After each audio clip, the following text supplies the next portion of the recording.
Hello mga ka-abroad at mga ka-ex-abroad. Ayan, nako. Naggusto na magtalo na ng ating mga sisiw. Kaya eto, i-ano natin ang tawag dito, tutuntunin na natin.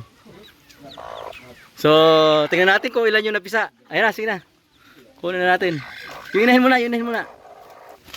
Ay, hindi mga sisiw na. Sige, mga sisiw muna. Para pagpunta doon, hindi umalis yung inahin. Isa. Dalawa. Kaganda ng mga sisi, oh. Ito.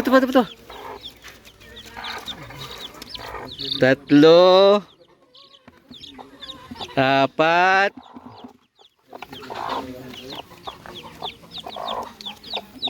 Lima. Anim. Dahil pa. Hop! Baka maano. 7. Ano pa? Dami, oh. Ito na yung mga ka-abroad, ha. 8.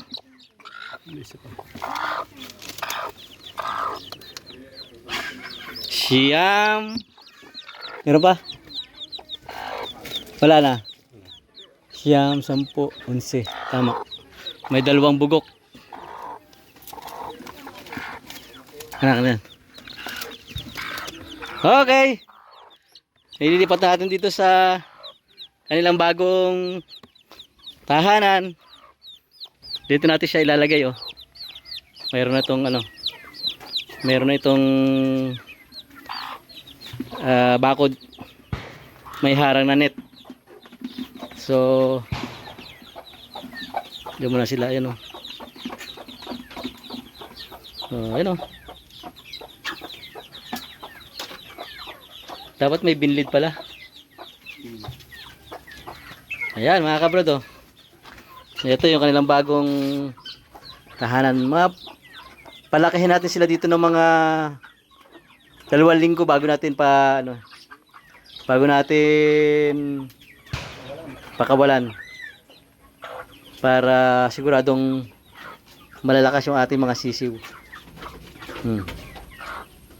Ayan. Ang gaganda. Ang gaganda ng mga sisiw. At saka, ang maganda nito, sa 11, 2 lamang yung bugok. So, kasi minsan halos kalahati niyan bugok sa ibang ano.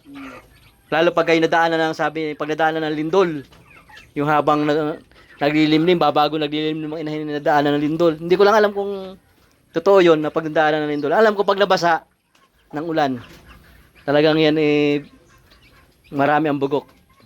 So far, so good. 2 lang ang bugok sa 11 itlog. So maganda yung pagkakapisa at magaling itong inahin na ito. Ito ay talagang matandang inahin. So ayan mga ka-abroad, nadagdagan na naman ang ating mga native na manok. At sana ito ay lumaking lahat nang walang mababawas. So hanggang sa muli, hanggang sa mga susunod pang mga videos. Maraming salamat sa panonood and bye-bye.